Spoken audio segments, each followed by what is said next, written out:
Hi! ఇల్లు మొదలయ్యేటప్పుడు ఇంటి యజమాని ముఖంలో ఒక రకమైనటువంటి ఆశ్చర్య భావము, భయము ఇలాంటి భావన ఉంటుంది. అంటే ఎంత లేదన్నా ఇల్లు ఎట్లా కంప్లీట్ అయితదో, ఎంత సమయంలో కంప్లీట్ అయితదో, ఎలా డబ్బులు ఎలా సర్దుబాటు ఎలా చేయాలో, ఇలాంటి అనేక అంశాలు ఇంటి యజమాని పైన ప్రభావం ఉంటుంది. కంప్లీట్ చేయాలి, పర్ఫెక్ట్‌గా రావాలి.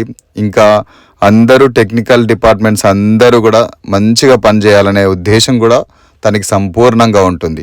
ఒకవైపు భయము, ఇంకొక వైపు బాధ్యత. రెండు ఇంటి యజమానిని ఎప్పుడూ ఇబ్బంది పెడుతుంటాయి.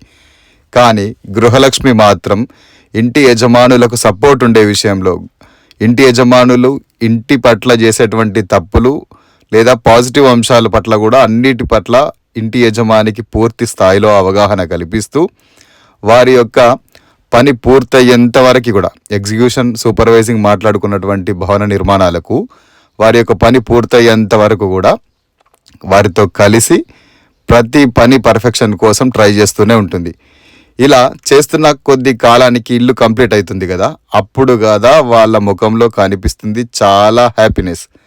అసలు వాటి కోసం ఏం చేసినా తప్పు లేదు అని అనిపిస్తుంది. ఆ సందర్భం కోసమే గృహలక్ష్మి ఎంతలా కష్టపడుతుంది అని అంటే ప్రతి విషయాన్ని కూడా చాలా డీప్గా అబ్జర్వ్ చేస్తుంది. ప్రతి వాస్తు, మిగతా కార్పెంటర్, మేషన్, స్టీల్ బైండర్ ప్రతి అంశాన్ని కూడా జాగ్రత్తగా పరిశీలిస్తూ ఇంటి యజమానికి ఆనందాన్ని ఇవ్వడమే మా బాధ్యత.